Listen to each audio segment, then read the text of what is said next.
మరి దేవుని యొక్క సన్నిధిలో దేవునికి మనము ఇష్టమైన వారముగా మనం ఉండాలి అంటే మనము సమర్పణ కలిగిన వారముగా, దేవుని సహవాసము కలిగిన వారముగా, దేవుని సన్నిధిలో దేవునికి ఇష్టమైన వారముగా మనం ఉండాలి అంటే మనం ఉపవాసం ఉండి ప్రార్థన చేయాలి. ఇలా మన కుటుంబాలు కట్టబడాలి అంటే, మన బిడ్డలు సరైనటువంటి భక్తి కలిగిన మార్గంలో నడవాలి అంటే తల్లిదండ్రులుగా మన బాధ్యత ఏంటంటే వారి కొరకు ప్రార్థన చేయాలి. వారి కొరకు మొదలుపెట్టే వారముగా మనం ఉండాలి. తల్లిదండ్రులుగా బిడ్డలు మంచిగా బ్రతకాలి, మంచిగా జీవించాలనే ఉద్దేశంతో వారి కొరకు ఎంతో మనం కష్టపడతాం. ఎండనక వాననక రాత్రి అనక పగలనక కదండి తినక బిడ్డలను మంచి భవిష్యత్తు కొరకు, వారి మంచి ఫ్యూచర్ ప్లాన్ కొరకు మనం ఎంతగానో కష్టపడతాం. ఇది శరీర సంబంధమైన కష్టం. కానీ ఆత్మ సంబంధముగా మన బిడ్డలు ప్రయోజకులు కావాలి, మన బిడ్డలు దీవించబడాలి అంటే ఇలా మనం ప్రార్థన చేయాలి.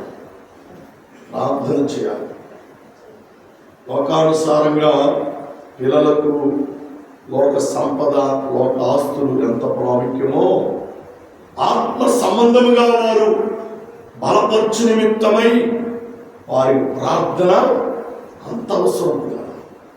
అది కూడా ఉపవాసముని ప్రార్థన చేయాలి. ప్రభు దగ్గర కన్నీరు గార్చి మనం ప్రార్థన చేయాలి.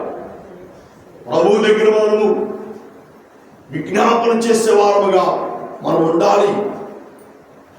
కష్టం వచ్చినప్పుడు, భయంకరమైన పోరాటం వచ్చినప్పుడు ఎవరికి ఏం చెప్పుకోవాలో అర్థం కాక ఇంట్లో ఉండి మనం ఏడ్చుకుంటూ ఉంటాం. ఎంత ఏడుస్తామో, కొట్టినా కూడా అంత ఏడుపు రాదు, ఎవరు తిట్టినా కూడా అంత ఏడుపు రాదు. మనకొచ్చిన కష్టాన్ని బట్టి, మనకొచ్చిన శోధనను బట్టి, మనకొచ్చిన శ్రమను బట్టి ఎంతగా ఏడుస్తాం. గుండెలు పగిలేంతగా ఏడుస్తాం. ఆ ఏడుపు సమయంలో ఎవరు ఓదార్చబడలేము. ఆహారం గుర్తురాదు, పానీయం గుర్తురాదు, కుటుంబంలో ఎవరున్నారనేది కూడా ఆలోచన రాదు. ఒక సంబంధముగా మన మనసుకు తగిలినటువంటి గాయం, మన కుటుంబానికి వచ్చినటువంటి శోధనను బట్టి ఎంతగా ఏడుస్తున్నావే. నీవు నీ బిడ్డలు ప్రయోజకులు కావు నిమిత్తమై నువ్వు ప్రభు పాదముల దగ్గర ఎందుకు కన్నీరు కార్చలేవు? ఎందుకు ఏడవు? ఎందుకు రోధించవు? నువ్వు రోదన చేయలేదు కాబట్టి, నువ్వు కన్నీరు కార్చలేదు కాబట్టి, నువ్వు ప్రార్థన చేయట్లేదు కాబట్టి నీ బిడ్డలు ప్రయోజకులు కావట్లేదు కదా. నీ బిడ్డలు ఆశీర్వాదకరమైనటువంటి బిడ్డలుగా మార్చబడట్లేదు. చదివేది కానీ ఉద్యోగాలు లేవు, చదువుతున్నారు కానీ మంచి మార్కులు లేవు, వారు కాలేజీకి వెళుతున్నారు కానీ మంచి డేటా వారికి రావటలే. కారణం ఏంటి అంటే తల్లిదండ్రులుగా నువ్వు చేస్తున్నటువంటి చాలా చాలా తప్పిదము. అదేంటి అంటే ప్రార్థించకపోవడం. బిడ్డల కొరకు సమయాన్ని హెచ్చించాలి. నీ భర్త కొరకు సమయాన్ని హెచ్చించాలి. నీ భార్య కొరకు సమయాన్ని హెచ్చించాలి. నీ తోబుట్టు వారి కొరకు సమయాన్ని హెచ్చించాలి. ప్రార్థన చేయాలి.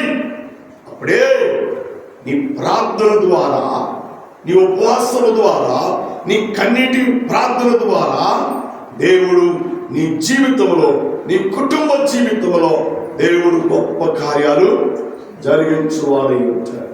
దేవుని నామానికి మహిమ ఘనత కలుగుగా. పిల్లరా, మనం ప్రభువుతో ప్రేమ కలిగి ప్రార్థించువారమై ఉంటాం. చూడండి, దేవుని గ్రంథంలో ఒక మాట మీ తలపుకు తెస్తాను. పరిశుద్ధ గ్రంథముల నుండి 1 కొరింథీయులకు రాసిన పత్రిక 13వ అధ్యాయం 4వ వచనం, 13:4 వచనంలో చాలా శ్రేష్టమైన మాటను దేవుడు జ్ఞాపకం చేస్తూ మాట్లాడుతున్నాడు. ప్రేమ దీర్ఘకాలము సహించును. పిల్లరా, ప్రేమ దీర్ఘకాలము సహిస్తుంది. తండ్రి దేవుడు కుమారుని యేసుక్రీస్తు వారిని లోకానికి పంపించారు. ఎందుకు తెలుసా? మనందరిని ప్రేమించాలి, మనందరి పట్ల ప్రేమ కలిగి ఉండమని. ఆయన ప్రేమిస్తూనే ఉన్నాడు. నువ్వు ప్రార్థించినా ప్రార్థించకపోయినా, నువ్వు ఉపవాసం ఉన్నా ఉపవాసం లేకపోయినా, నేను ప్రేమిస్తూ నీ విషయమై సహిస్తూనే ఉన్నాడు. ఇప్పుడైనా నా కుమార్తె ప్రార్థన చేస్తుంది, ఇప్పుడైనా నా కుమార్తె ఉపవాసం ఉంటుంది, ఇప్పుడైనా నా కుమార్తె నా పాదముల యొద్ద మొరపెడుతుంది అని ఆయన ఆశ కలిగి సహిస్తూ చూస్తూ ఉన్నాడు. కానీ నీకు సమయం ఉన్నా దేవుని దగ్గర సమయం లేదు, దేవునితో గడిపే సమయం లేదు, దేవుని వాక్యంలో నడిచే సమయం, ప్రార్థించే సమయం, ఉపవాసం ఉండే సమయం నువ్వు కోల్పోతా ఉన్నావు. అలా ఉండవద్దు అని దేవుని వాక్యము ద్వారా దేవుడు మనతో మాట్లాడుతున్నాడు. అందుకనే చక్కని మాటను దైవ గ్రంథంలో నుండి దేవుడు మనకు జ్ఞాపకం చేస్తూ ఉన్నాడు. 1వ దశలో రాసిన పత్రిక 5వ అధ్యాయం 14వ వచనంలో మనం గమనం చేసినట్లయితే చాలా శ్రేష్టమైన మాటను దేవుడు మనకు జ్ఞాపకం చేస్తున్నాడు. సహోదరులారా, మేము మీకు బోధించినది ఏమనగా, అక్రమముగా వారికి బుద్ధి చెప్పుడి, ధైర్యము చిన్న వారికి ధైర్యపరచండి. లేదా అక్రమంగా నడుచు వారి యొక్క జీవితమును సరిచేయు నిమిత్తమై ధైర్యమును కోల్పోయిన వారికి ధైర్యపరచండి. బాబు, ధైర్యపరచువారుగా, ధైర్యము కలుగువారుగా ఉండాలి అంటే ఎవరో మనకు బూస్ట్ ఎవరు, ఎవరో మనకు ధైర్యాన్ని ఎవరో. ఇలా ధైర్యం ఎక్కడ దొరుకుతుంది అంటే, నువ్వు కన్నీరు కార్చి దేవుని పాదముల యందు ప్రార్థన చేస్తే దేవుడు నీకు ధైర్యం ఇస్తాడు, దేవుడు నీకు బలాన్ని ఇస్తాడు, దేవుడు నీకు కొండంతా అండగా ఉండి సహాయం చేస్తాడు అని దేవుని వాక్యము ద్వారా దేవుడు మనకు జ్ఞాపకం చేస్తున్నాడు. అమ్మ బాబు, దేవుడు మనకు బోధించుతుంది ఏంటంటే, దేవుని వాక్యం మనకు చెబుతుంది ఏంటి అంటే, పిల్లరా, చెడ్డ మార్గంలో, చెడు మార్గంలో, అనగా ప్రార్థన లేకుండా, ఉపవాసం లేకుండా, భక్తి లేకుండా, సంఘ సహవాసం లేకుండా ఎవరైతే జీవిస్తూ ఉన్నారో, పడిపోతున్నారో, వారిని బలపరచు నిమిత్తమై మీరు వారిని బలపరచండి. అంటే ఏంటి? ప్రార్థన చేయండి, వారి కొరకు కన్నీరు కార్చండి, వారి కొరకు భారము కలిగి దేవుని సన్నిధిలో మొరపెట్టండి అని దేవుని వాక్యము ద్వారా దేవుడు మనకు జ్ఞాపకం చేస్తూ ఉన్నాడు. కాబట్టి మనము ఈ ఉపవాస దినాలలో మనం ధైర్యాన్ని పొందుకోవాలి. ఈ ఉపవాస దినాలలో దేవుని మందిరముగా కట్టబడే వారముగా ఉండాలి, దేవుని నివాస స్థలముగా మనం అమర్చబడే వారముగా ఉండాలి. అలా ఉండాలి అంటే మనము దేవుని బోధలో నిలిచిన వారమై ప్రార్థించు వారముగా ఉండాలి, దేవుని సంఘములో మొరపెట్టే వారముగా మనం ఉండాలి, దేవుని సంఘములో అంగలార్చే వారముగా మనం ఉండాలి. అప్పుడే పరిశుద్ధాత్మ దేవుడు మనకు సహాయం చేస్తాడు, అప్పుడే పరిశుద్ధాత్మ దేవుడు మనల్ని ఆదరిస్తాడు. చిన్న దుశాంతాన్ని నేను మీకు జ్ఞాపకం చేసి నేను ముందుకు సాగిపోతాను. ప్రార్థనలో ఉన్న బలం, ప్రార్థనలో ఉన్న శక్తి అది ఎవరిచ్చేది కాదండి, అది దేవుడే ఇచ్చేది. ఒకనొక సమయంలో అన్నాను, చాలా మంది అవమానపరిచి మాట్లాడుతున్నారు, గుడ్రాలు అంటున్నారు. కాబట్టి ఒకసారి అంటే బాగుంటుంది, పొద్దుగూగులు అంటే బాధ కదా, చాలా బాధ. పొద్దుగూగులు అన్నాను చూసినప్పుడల్లా నువ్వు గుడ్రాలు, నీకు పిల్లలు అంటున్నారు. బాధ తట్టుకోలేక ఏడ్చేసిందండి, బాగా ఏడ్చింది, ఎదురుకి వెళ్ళి ఏడ్చుకుంది. ఏడవగానే ఒక తలంపును దేవుడు ప్రేరేపించాడు. ఎందుకంటే ఏడుస్తావు, ఆ ఏడ్చేదేందో నా సన్నిధికి వచ్చి, ఏమంటే నా మందిరానికి వచ్చి ఏడు, నేను నీకు మేలు చేస్తాను అని దేవుడు మంచి ప్రేరేపణ అన్న దేవుడు ఇచ్చాడు. షిలోహులో ఉన్న దేవుని మందిరానికి వెళ్ళిపోయింది. మా నీళ్లు కుమ్మరించినట్లుగా ఆమె కన్నీరు కార్చి ఏడ్చి ప్రార్థన చేస్తుంది.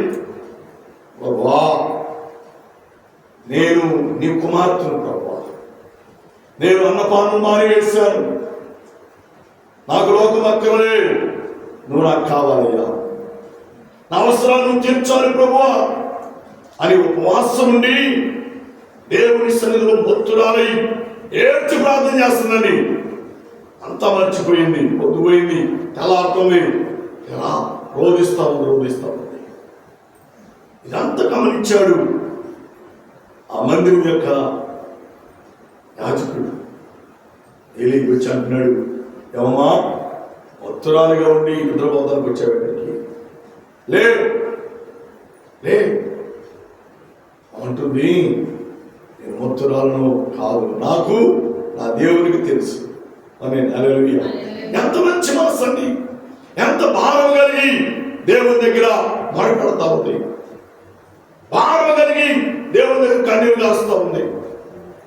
ఇలా దేవుడు ఆమె మనవి విన్నాడు. ఆమె కోరిక తెలుసా?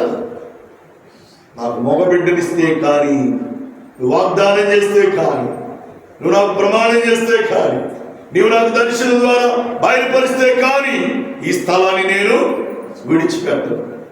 ఎంత గొప్ప సమర్పణ! మనోడు దేవుని మందిరానికి వచ్చిన కాడ నుంచి వాచ్యాంక పాశాలను చూస్తూ ఉంటారు. టైం ఎప్పుడు అయిపోతే ఎప్పుడు పంపిస్తాడు, ఎప్పుడు వదిలిపెడతాడు. దేవుని మందిరంలో ఒక్క దినం గడిపితే 1000 దినాలతో సమానం. అంత ఆశీర్వాదం దేవుడు నీకు ఇస్తాను బాబు అంటే మనోడు 2 గంటలు 2.5 గంటలు కూర్చోడానికి ఎన్ని అవసరాలు పడుతూ ఉంటారో, ఎంత కష్టపడుతూ ఉంటారో. అందుకే వాచ్ తీసేదలుచుకున్నాను నేను. వాచ్ ఉంచితే టైం చూడటం, నా మొహం చూడటం, టైం చూడటం, మొహం చూడటం అండి. కానీ అన్న దేవుని మందిరంలో టయాన్ని మర్చిపోయిందండి, సమయాన్ని మర్చిపోయింది. ఇది పగలా, ఇది రాత్రి అని ఏమాత్రం కూడా ఆలోచించలా. అందుకని యాజకునికి బాధ కలిగి వచ్చి తడుతున్నాడే, భక్తురాలుగా పడుకున్నాను అని కాదయ్యా, నేను అదేవిని సన్నిధిలో అంగలారుస్తున్నా, అదేవిని సన్నిధిలో నేను మొదలుపెడుతున్నానని చెప్పి భారముతో దేవుడికి చెప్పి దేవునికి స్తోత్రం. హల్లెలూయా! పిల్ల దేవుని వాక్యం గమనించేస్తే, దేవుని వాక్యం ద్వారా మనం జ్ఞాపకం చేసుకుంటే ఆమె ప్రార్థన, ఆమె ఉపవాసము దేవుడు చూచాడు, విన్నాడు. ఆమె ఇలా విని అందమైన బలమైనటువంటి కుమారుని దేవుడు ఆమెకి ఇచ్చాడు. ప్రార్థన ఎంత శక్తి అండి, ప్రార్థనలో ఎంత బలం అండి, ప్రార్థనలో ఎంత ఆశీర్వాదం అండి. ఉపవాస కోడికలో ప్రారంభ రోజున నేను మీ చేతులు జోడించి మనం చేస్తున్నానమ్మా, భారము కలిగి ప్రార్థన చేయండి, పట్టుదల కలిగి ప్రార్థన చేయండి, విశ్వాసం కలిగి ప్రార్థన చేయండి, దేవునిలో ధైర్యము కలిగి ప్రార్థన చేయండి. దేవుడు నీ ప్రతి అవసరతను దేవుడు తీరుస్తాడు, నీ ప్రతి అక్కరతను దేవుడు తీర్చువాడిగా ఉంటాడు అని దేవుని వాక్యము ద్వారా దేవుడు మనతో మాట్లాడుతాడు. ఇకంటే చక్కని మన చదువుకున్న దేవుని వాక్యంలో 1వ దశలో రాసిన పత్రిక 5వ అధ్యాయం 14 వచ్చి, సహోదరులారా, మేము మీకు బోధించినది ఏమనగా, అక్రమముగా నడుచువారికి బుద్ధి చెప్పండి,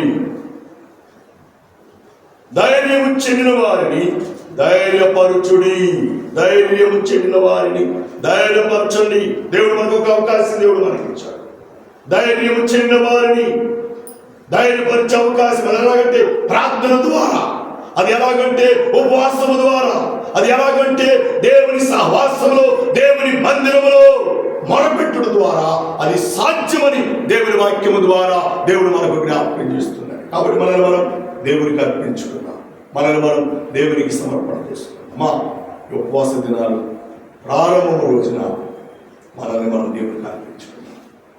చెదరిన వారిని, బెదిరిన వారిని, సొమ్మొచ్చిన వారిని, నలిగిన వారిని ధైర్యపరచు నిమిత్తమై మన ఉపవాసం నుండి ప్రభువు దగ్గర కన్నీరు గార్చి ప్రార్థన చేస్తే మనకున్న ధైర్యాన్ని అనేకులకు దేవుడు అనుగ్రహిస్తాడు, అనేకులకు దేవుడు దయచేస్తాడు. వారిని కూడా బలపరిచి దేవుని కుమారులుగా, దేవుని కుమార్తెలుగా దేవుని చిత్తపరుస్తాడు. అందుకని యేసుక్రీస్తు అనేకులు ధైర్యపరిచి నిమిత్తమై ఆయన లోకంలో నరవతారిగా జన్మించాడు. లోకంలో నీ కొరకు, నా కొరకు, మనందరి కొరకు కొరాదెబ్బలు తిన్నాడు, రక్తమును కాల్చాడు, ప్రాణమును దానముగా పెట్టాడు. అమ్మా, నిన్ను నన్ను ధైర్యపరిచి నిమిత్తమై ఆయన తనకు తానే 3 గ్రీకుల మధ్య వేలాడదీయబడ్డాడు. ఆ యేసుక్రీస్తు వారిని చూచుకుంటూ ఈ మందిరమును బాగు చేసుకుంటూ ఉపవాసం ఉండి కన్నీరు కారుస్తూ ప్రార్థన చేసి దేవుని యొక్క ఆశీర్వాదములు, దేవుని యొక్క దీవెనలు మనమందరము పొందుకోవాలని ప్రభు పేరట, ప్రభు నామములో నేను మీకు మనవి చేస్తున్నాను. లేదా మనము దేవునిలో స్థిరమైన వారముగా, భారభరితమైన ప్రార్థన కలిగిన వారముగా, ఉపవాస ప్రార్థన కలిగిన వారముగా మనము జీవించి పరలోక రాజ్యానికి వారసులు కావాలని ప్రభు పేరట, ప్రభు నామములో మనవి చేస్తున్నాను. దేవుడి మాటను, దేవుడి వాక్యాన్ని మనందరి కొరకు దీవించి ఆదరించి ఆశీర్వదించుగాక. ఆమేన్, ఆమేన్, ఆమేన్. లేదా